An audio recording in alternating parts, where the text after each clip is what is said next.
Estamos aqui para a gravação de mais um episódio do podcast Explica Aí, o podcast que existe para simplificar esse mundo de investimentos para você. Hoje estou eu aqui, Thiago Diniz, sócio da SVN Investimentos, junto com Cássio Marcato, também sócio da SVN Investimentos.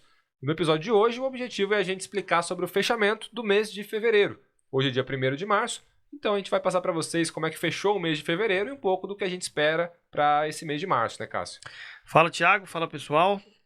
De fato, temos essa importância com o nosso cliente, temos a importância de ser um canal de comunicação para quem nos assiste, enfim, dos eventos que ocorrem mês a mês, porque isso é o que dita o resultado dos investimentos, o resultado das estratégias, inclusive a nossa própria vida.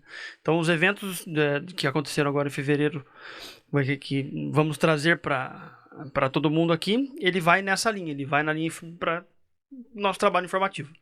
Se você se interessa por esses conteúdos sobre investimentos, sobre atualidades, não esquece de se inscrever no nosso canal, ativar o sininho para receber também as informações sempre que a gente tiver um vídeo novo. E se você prefere ouvir esse conteúdo, a gente também está disponível no Spotify, Apple Podcasts, Amazon Music, nos principais tocadores de podcast, provavelmente o que você ouve, a gente vai estar disponível também. Então, bom, esse mês de fevereiro foi um mês bastante misto, né? Se a gente pegar, não foi um consenso igual talvez janeiro, onde todos os lados a gente teve coisas positivas. Então, alguns lugares, notícias boas, índices bons fechando o mês, em outros lugares nem tanto, né?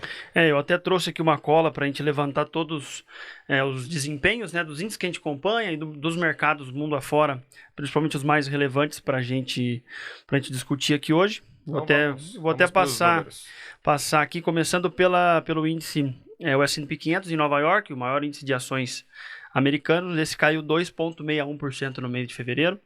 A gente teve um Ibovespa, o nosso principal índice de ações brasileiro, caindo 7,49% no mês. Já vamos falar a respeito dos motivos que causaram isso. A Europa subiu na média, o Eurostoxx lá, que mede 50 maiores empresas, enfim, do continente ali, subiu 1,8 na média no mês de fevereiro. A gente teve o ETF, né, que é mais negociado no Brasil, que replica o mercado chinês, o China 11. Esse caiu 3,90 no mês de fevereiro, ao longo do mês todo. Teve uma boa recuperação ontem, mas não o suficiente para devolução. Lembrando que o China 11 também tem o dólar na conta. Então é a soma desses dois fatores. A gente teve o petróleo subindo 5,27 no mês, e vinha de meses de forte queda, teve uma recuperação em fevereiro. A gente teve uma inflação nos Estados Unidos acima da meta, acima da média e acima do esperado, em 0,5%. Isso que assustou um pouco os mercados. Guardem essa informação que ela é bem importante. Foi talvez a coisa que a gente mais está falando aqui nessa mesa desde o começo, inflação americana. A gente teve os juros aqui nos Estados Unidos subindo também, motivos diferentes, mas a gente teve os contratos de juros em alta. Para a Europa, a coisa mais importante, o gás natural caiu 17,53% no mês de fevereiro. A gente não teve ainda o dado geral do fluxo estrangeiro brasileiro, se saiu ou se entrou mais dinheiro aqui em fevereiro. Até o meio do mês o fluxo era positivo, mas pequeno. O dólar fechou com uma alta de 2,99% a 5,20 o mês de fevereiro. E acredito que fora isso, um dado que é fundamental e importantíssimo, que é o payroll, o dado do emprego americano, esse sai na sexta-feira. Então é a primeira sexta-feira de todos os meses, a gente não tem esse dado ainda de fevereiro. Perfeito. Então, até para quem acompanha os episódios anteriores que a gente vem fazendo, a gente teve um bastante amplo e importante que a gente comenta sobre as expectativas para o ano, para 2023. O que esperar, né? Exato. Então, ali a gente tem exatamente o que a gente tem que monitorar nesse ano e de acordo com o que vai acontecendo, né, conforme a história vai acontecendo mês a mês, a gente vai vir trazendo aqui o fechamento de todos os meses, mas é mais ou menos o que a gente já tinha mapeado. Então, claro, ali a gente estava falando de expectativas, né, porque a gente estava no começo do ano, e agora a gente vai vendo como é que esses números vão aparecendo para a gente. E aí alguns pontos que estão muito no radar, inclusive são os que justificam alguns desses números que o Cássio acabou de falar, inflação, né, igual até eu interrompi ali, eu falei para a gente prestar atenção nesse número. A inflação americana, por exemplo, veio muito acima, muito alta. A questão fiscal no Brasil, né? Que às vezes a gente fala questão política, mas não é o político em si, é o político que impacta no fiscal, porque o governo de esquerda ele é mais inflacionário na sua essência, é um governo que gasta mais. Mas o impacto não é só o político, é o que isso vai impactar no fiscal. Qual que é o ponto? É igual minhas contas de casa. Eu tenho uma receita, eu tenho um gasto. Se eu estou gastando mais do que eu recebo, óbvio que isso tem um problema. O governo é a mesma coisa. Ou se eu, por exemplo, um banco que prestei dinheiro para você, se eu não tenho confiança que você vai colocar as tuas contas em ordem, que você não vai fechar no positivo, que você já está devendo para mim, né? Vamos supor assim, um exemplo, igual o governo deve para o mercado, para os bancos, para os investidores, para todo mundo. Mas, num exemplo de uma única instituição, você está devendo para o banco e ele precisa de sinais claros de que você vai colocar suas contas em ordem para que você consiga pagá-lo. É o único caminho que ele vai continuar te emprestando dinheiro, um dinheiro ainda barato, um juro barato. Quando você não passa confiança de que você vai fazer isso, confiança de que suas contas serão pagas, que você está sendo responsável com isso. Não o mercado em si como uma pessoa, mas o conglomerado, ele tem respostas um pouco negativas. Perfeito. Então vamos para uma sequência aqui do que foi acontecendo no mundo, começando talvez falando pelo mercado americano, que é a base, né? Então tudo o que acontece na economia americana acaba impactando as outras. Então até um paralelo aqui, Estados Unidos, o Brasil, né, o índice Bovespa esse mês caiu próximo a 7%. Uma parte disso é fator Brasil, uma parte é fator americano. Sim. Então no final o que acontece nos Estados Unidos impacta tudo o resto. E uma coisa interessante, os números positivos dos Estados Unidos são negativos. Tem essa lógica inversa que tem a ver com a inflação, né? A economia deles não desacelera, eles continuam numa geração de emprego forte. Né? Esse dado que ainda não saiu de janeiro, quebrou todos os recordes. Então, quando você tem um emprego muito forte, um emprego que está pagando cada vez mais, porque eu tenho muitas pessoas que não estão procurando emprego nos Estados Unidos. Então, quem está procurando tem a vantagem de poder escolher onde quer trabalhar, podendo ganhar mais. A média é 2 empregos para cada americano. Que acho que está procurando emprego, algo assim, né? Então, eu tenho uma necessidade de emprego, automaticamente os salários serão maiores, porque eu estou precisando de gente, eu vou pagar mais para tentar atraí-los. Muita geração de emprego, aumento de salário, o consumo inevitavelmente ele sobe, isso atrapalha a inflação. Então a economia, mesmo com o juro subindo de 0, né, era uma banda de 0 a 0,5, né, 0 a 0,25, foi de 0,25 a 0,5, está quase 5 daqui a pouco, 5% ao ano na maior economia do mundo, na moeda mais forte do mundo, é muita coisa, e mesmo assim não dá sinais ainda de um pouso suave que a gente brinca, né? Parece que eles estão indo forte, só que a consequência disso é a inflação. E aí o S&P esse mês fechando negativamente em mais de 2%, né? No outro mês um resultado bastante positivo, porque a gente tinha uma leitura um pouco diferente. Até quem acompanhou o nosso episódio talvez lembre que a expectativa ali era de uma redução no ritmo de aumentos. A gente via num ritmo de aumentos de 0,75, teve um 0,50, teve um 0,25. Que foi o motivo do otimismo em janeiro. Em janeiro, exato. E aí agora já se fala num 0,50, então o topo talvez chegaria em numa banda perto de 5% de taxa de juros, já ouvi falar de 6,5%, talvez exagerado, mas o ponto é, agora tem expectativas que eles vão ter que subir os juros mais do que se imaginava para tentar conter essa inflação que não para, e aí no ponto, taxa de juros altas, no fim das contas, não é bom para ninguém, não é bom para o desenvolvimento da economia.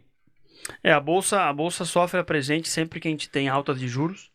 A gente comenta disso sempre. A vida das empresas fica mais cara. As pessoas consomem menos. Então a empresa, além de ela pagar um juros mais alto, ela tem uma venda menor. Então os juros para cima afetam no longo prazo o resultado das empresas. O Brasil está passando pelo processo que o efeito dos juros altos afetar a economia de fato. Porque ela demora. A gente começou a subir juros lá em 2021. E agora a Selic está fazendo um efeito na economia. Então demora, mas nós estamos passando por aqui o efeito de um juro para cima. Então, juros para cima, normalmente as ações sofrem no valor presente. Ações, casas, veículos, títulos de renda fixa, tudo no valor presente perde valor quando o juro sobe. Esse é o temor do mercado com essa inflação ainda não dentro do controle que eles desejam. Sim, e até ouvi alguns comentários de pessoas que não estão tão no mercado, assim, de que esses juros altos só vai impactar quem investe na bolsa. Totalmente errado. Juros alto, a pessoa que quer financiar um imóvel, quer financiar um carro, vai lá ver o custo desse financiamento. Então, no fim, uma coisa é consequência, não é a causa, né? Então, vai acabar atrapalhando tudo isso. Bom, mercado americano, mais alguma coisa que é importante a gente pontuar? Relevância lá, a inflação fez as ações caírem. Acredito que da América, daí ela contamina grandes outras economias, né? O Brasil, uma parte da nossa queda foi causada por eles também. Mas acredito que depois o segundo índice mais importante de relevância é o europeu, que acabou subindo em fevereiro, né? Exato. Então, a Europa tem muito a ver com as reservas de gás natural, mas não só isso. Ali você tinha uma situação de um receio, que aí é uma reação em cadeia, né? Um receio de eles ficarem muito na mão da Rússia, principalmente na questão do gás natural, que a gente comentou também em outro episódio, onde a Rússia é um dos principais fornecedores da Europa. E aí se achava que se a Rússia quisesse cortar, eles iam passar frio, iam ficar sem energia, etc. E aí a gente teve uma leitura da Alemanha revelando que tinha mais estoque do que se imaginava. E agora, nesse mês de fevereiro, o preço do gás ele baixou de 50 euros, já estava em 47, se não me engano. Muito abaixo já do começo da guerra, antes da guerra. Setembro de 21.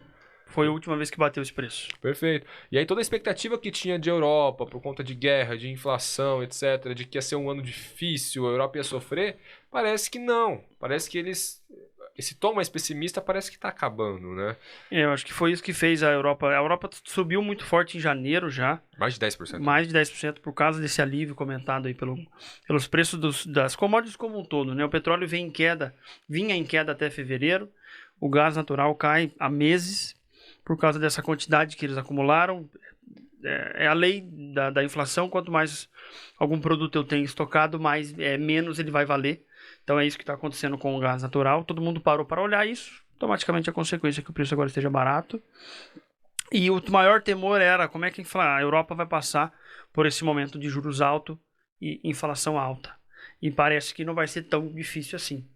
Talvez eles parem de subir juros em breve. Talvez eles comecem a cortar juros ainda esse ano. Acho que é isso que o mercado europeu está precificando. Por isso a alta nesses 2 meses. Sim, a sinalização da inflação dos países europeus já veio um pouco melhor.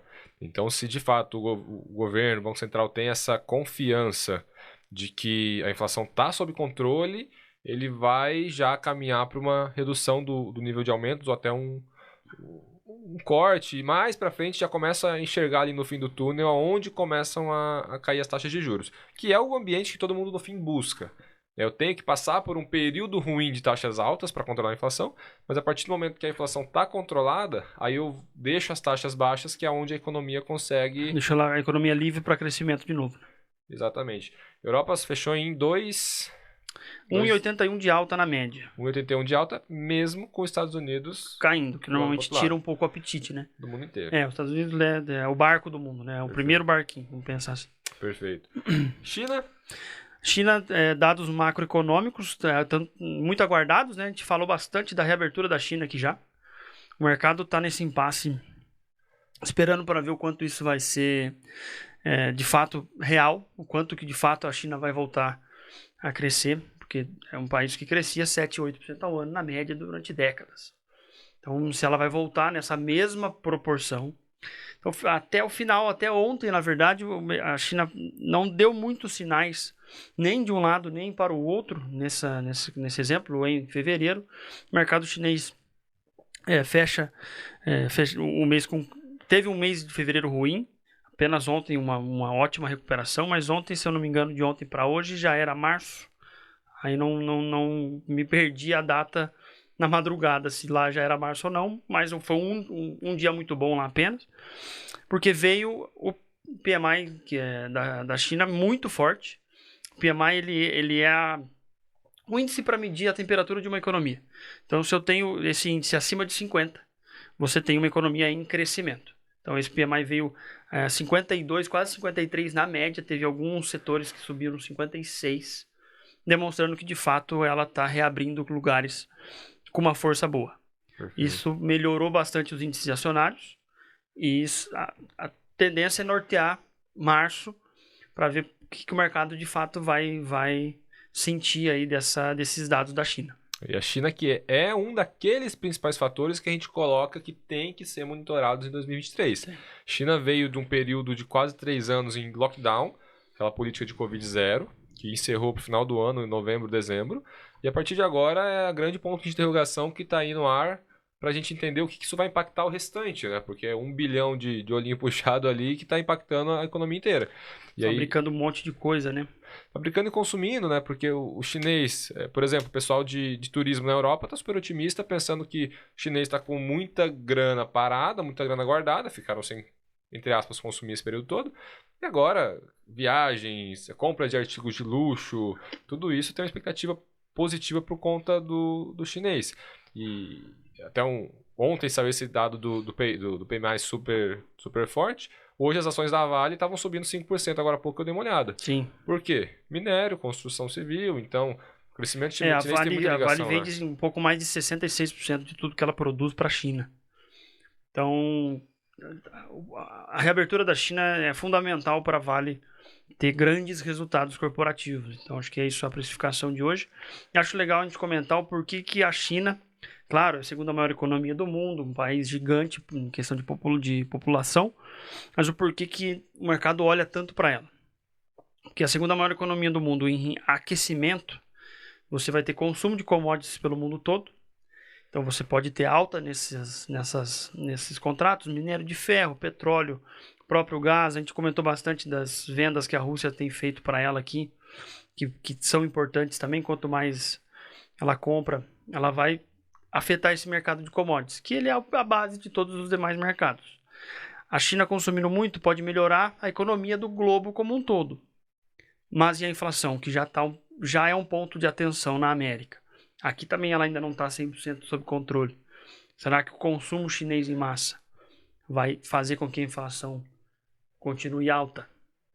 Então, a China traz os dois pontos. Pontos positivos para o crescimento econômico, que pode favorecer muitos mercados, e pontos que podem deixam uma interrogação de quais serão de fato os efeitos. Aquelas questões de que muitas fábricas talvez sejam tiradas de lá para as mudanças que o Covid e a guerra trouxeram para o mundo.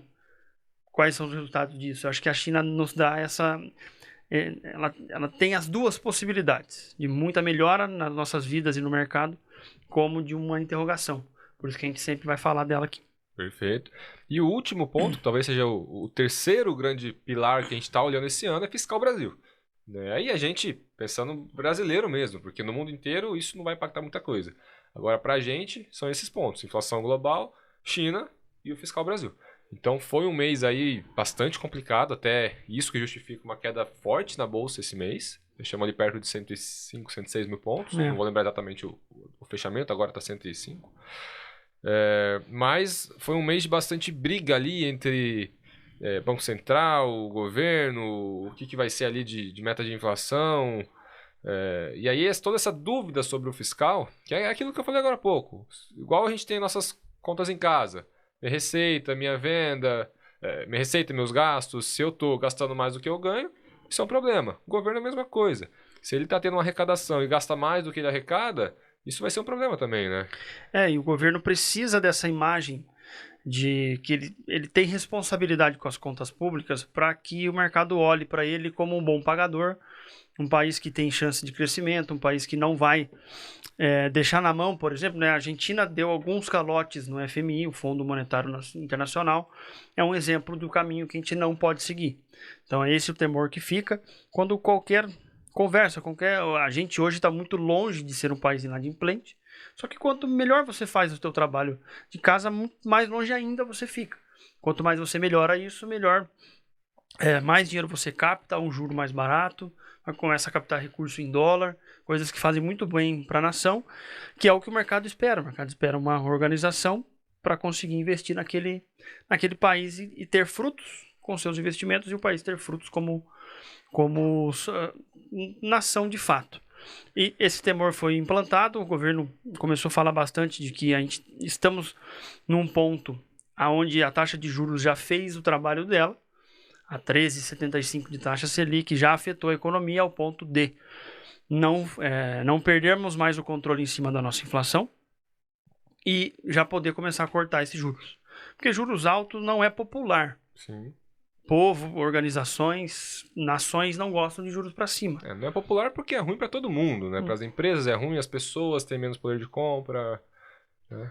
E você tem o dado que saiu, que é o IPCA 15, que é o que ele mede do dia 15 de um mês ao dia 15 do outro mês, então ele capta uma parte de um mês e uma parte do outro. Esse IPCA veio 0,76 em fevereiro, Alto. acima da expectativa, nos dando uma pergunta. Será mesmo que a inflação nossa está controlada? Será? O Banco Central alega que não. Alega que existe um risco ainda de inflações, principalmente o núcleo ali, quando eu pego mais os alimentos, quando eu pego mais aquilo que não está exposto a ciclos econômicos, que não está exposto a altas a altas e baixas de commodities, que é o consumo na essência, essa inflação ainda está alta. Então, o Banco Central alega que ainda é perigoso começar a reduzir juros. O governo começa a querer, via mídia, enfim, a querer expor o Banco Central para tentar trazer esses juros para baixo rápido. Só que isso já aconteceu antes. Quando isso aconteceu, o efeito é o contrário. Quando eu trago os juros para baixo forçado, o crédito piora, a economia cresce menos, o desemprego aumenta e a inflação sobe. A Dilma fez isso em 2011, 12, não me lembro exatamente o ano. O resultado foi completamente diferente. Os juros ele precisa cair de modo orgânico. A gente precisa ter um alívio na inflação, um alívio nas questões públicas, e aí sim o Banco Central começa a baixar juros, o mercado começa a negociar juros mais baratos, e agora eu preciso ganhar menos, o meu risco é menor, e assim eu tenho o ciclo da economia funcionando corretamente. Esse embate foi o que fez, eu acredito, o mercado brasileiro sofrer tanto em fevereiro. Sim. E esse que é uma das principais quedas de braço que existe nesse cenário, né? Até para quem não acompanhou, a gente fez um vídeo sobre isso. Eu vou colocar aqui em algum lugar na tela para você acessar esse vídeo explicando qual a importância da independência do Banco Central. Que uma coisa é eu querer resolver o problema de forma mais consistente, uma coisa é eu querer resolver um problema momentâneo. E uma coisa é impopular, etc. A taxa de juros da Turquia é 9,5, 9 alguma coisa. A inflação é 70. Então, e lá foi feito essa canetada, né? Foi. Então, enfim, a gente já viu vários momentos que não funciona, mas é uma das formas de talvez eu tentar rapidamente ter um impacto positivo, mas que no final o tiro sai pela culatra, né?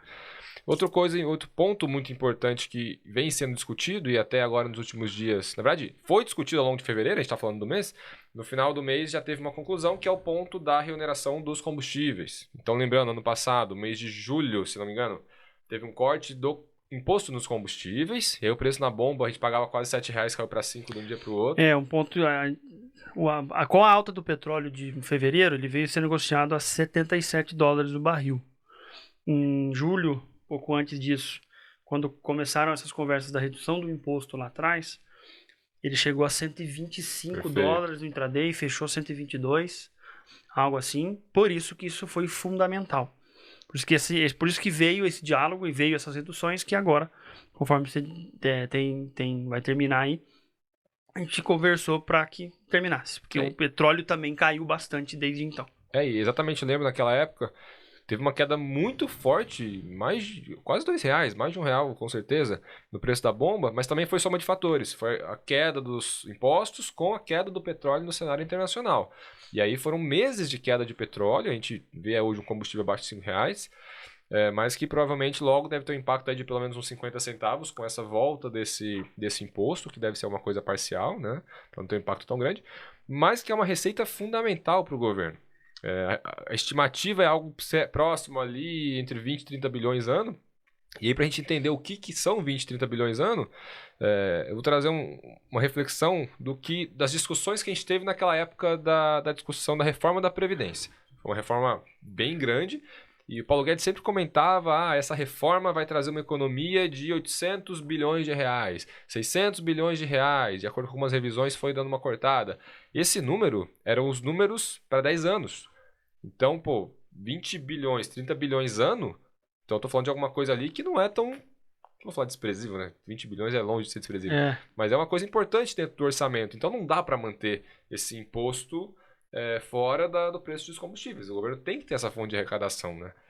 E a mensagem que ele passa, né? Porque segunda-feira chegaram na conclusão de que voltariam com esses impostos. Perfeito. E a mensagem que é passada para o mercado, para as demais economias, para todo mundo, é que você tem responsabilidade fiscal. Todo governo, né? Não dá para falar que o governo X ou Y é populista, porque todo governo é. Sim. São eleitos pelo povo. A manutenção de qualquer partido político lá vem de votações futuras, que você só vai ter se você tiver a graça do povo. Então, populistas todos são. A questão é, você é populista, mas você vai voltar a cobrar o imposto porque ele é necessário. Você tem outros gastos que já foram pautados pelo governo e precisam ser pagos. Então, traz um alívio no caminho fiscal. Tem gente dizendo que nesses primeiros 60 dias do governo é a primeira batalha que o Haddad ganha. Primeira vez que ele consegue alguma coisa que vai em linha com essa responsabilidade. Só que você tem na contramão o preço na bomba, que é o que vai afetar a gente, é o que vai afetar os preços e a inflação. Vai afetar a inflação ou não vai afetar a inflação? Aí parece que o que foi acordado, um pouco dessa alta que virá por impostos, a Petrobras vai tirar do próprio preço da venda. A última vez que eu vi estava caindo 3,5 hoje. Não é bem aceito que uma empresa privada, não é privada, mas uma parte dela que uma empresa pague essa conta. Que a economia precisa funcionar de uma maneira livre e orgânica, que é a melhor maneira de funcionar. Então eu acho que esses são os dois cenários que essa pauta da reoneração dos combustíveis nos traz. Perfeito.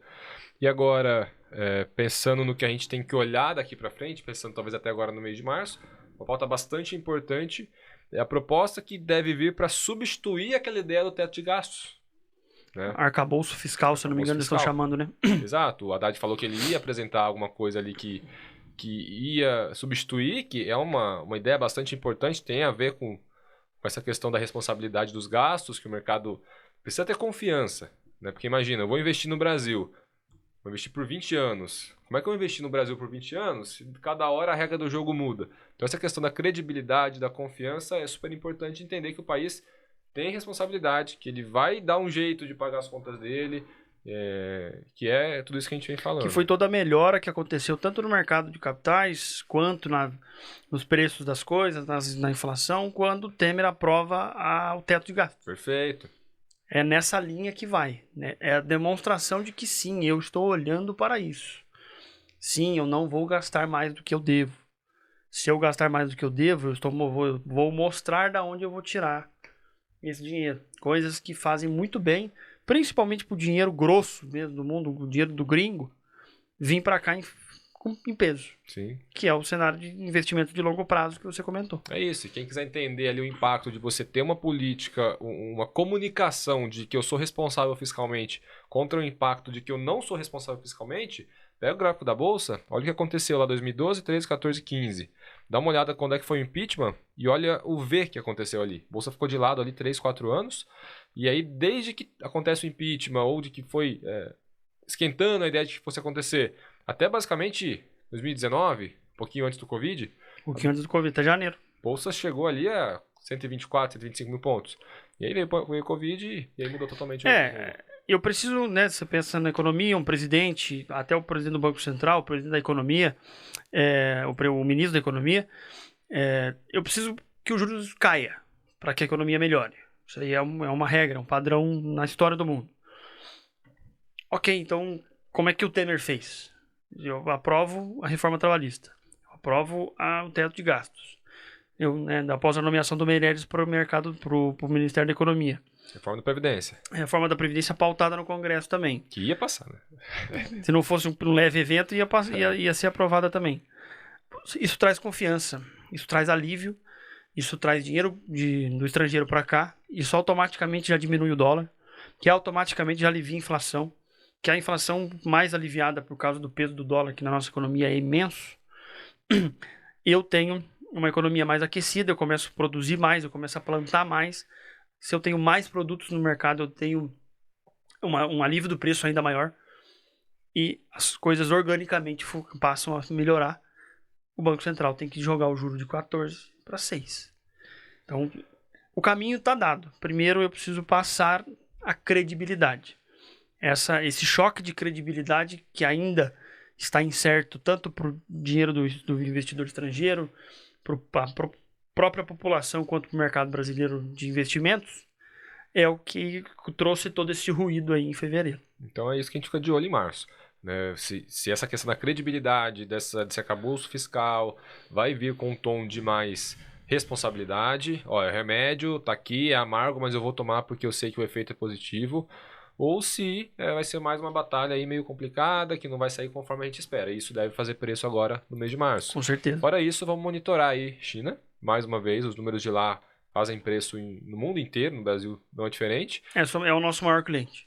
Exato, chinês. E a questão do mercado americano, que também, como a gente falou, é a base de todo lugar, até pela questão do diferencial de juros. Se os Estados Unidos vai ter que subir juros, eu não posso ter uma taxa de juros perto dos Estados Unidos, porque isso aí perde um pouco da minha atratividade. Se eu tenho uma taxa de juros muito melhor que os Estados Unidos, atrai recursos. Se eles começam a subir, daqui a pouco eles chegam perto da nossa e só por isso eu tenho que subir também. Você chega naquele dilema de... o Brasil é um país que é em desenvolvimento. Então, a nossa economia tem muito ainda para se desenvolver. Então, num cenário X, onde o Banco Central, em toda a sua cúpula, vão ter o seguinte pensamento. E agora, eu baixo juros para melhorar a minha economia, melhorar as condições aqui dentro, e deixar ela livre para crescimento, ou eu subo juros para proteger a minha economia do dinheiro que pode ir embora daqui, porque o meu juro ficou numa diferença para os Estados Unidos que não vale mais a pena eu correr o risco Brasil. Perfeito. É um dilema que, tudo bem que de 5 para 13 lá vai quase 13,75 e quase 14, ainda é muito grande. Ainda o cupom cambial faz muito sentido você ter dinheiro em dólar aqui. Mas tem esse ponto, é um ponto que a gente vai ter que ter essa decisão, essa conversa em algum momento, talvez ainda desse ano. Então é isso. Vamos ficar de olho no que vem acontecendo agora nesse mês de março. E mês que vem a gente volta aí também para contar o que aconteceu. Né? Combinado. Então, bom, se você gostou desse vídeo, não esquece de curtir, para que a gente consiga aumentar nosso alcance, fazer esse conteúdo chegar para mais pessoas. Se inscreve no nosso canal também para você receber. A ideia é que a gente tenha ali de 1 a 2 vídeos toda semana sendo postados sobre esse assunto. Além dos fechamentos de mês, a gente vai trazer conteúdo sobre como investir em fundo imobiliário, investimentos em ações. A gente trouxe já um conteúdo bem bacana sobre a importância de eu ter uma isenção do Banco Central. Não só no YouTube, a gente também está disponível em todos os principais tocadores de podcast. E agradeço você por ter ficado aqui até agora. Obrigado, pessoal.